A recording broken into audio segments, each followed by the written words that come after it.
तो चीन ने ग्लोबल टाइम्स के जरिए भारत को धमकी दी है कि अगर भारत ने उकसावे वाली कार्रवाई की तो वो जवाब देगा। दरअसल भारत चीन सीमा के पास भारतीय वायुसेना के अपाचे और चिनूक जैसे हेलीकॉप्टर तैनात हैं।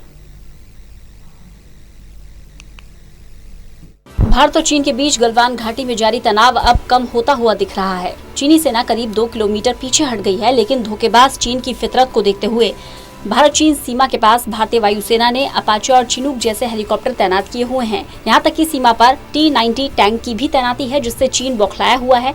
और चीन की बौखलाहट इतनी बढ़ गई है कि उसने अपने सरकारी अखबार ग्लोबल टाइम्स में धमकी भी दी है।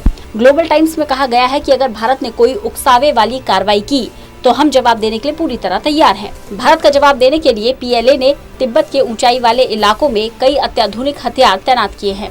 ग्लोबल टाइम्स में ये भी कहा गया है कि भारत लगातार सेना को जुटा रहा है, युद्धाभ्यास कर रहा है।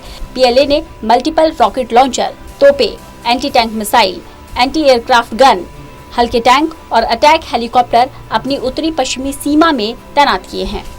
आपको बता दें कि पूर्वी लद्दाख की सीमा पर भारत और चीन के बीच तनावपूर्ण स्थिति बनी हुई थी। तनातनी इतनी बढ़ गई थी कि गलवान घाटी में 15 जून को भारत और चीन की सेनाओं के बीच हिंसक झड़प हुई थी, जिसमें भारत के 20 जवान शहीद हो गए थे।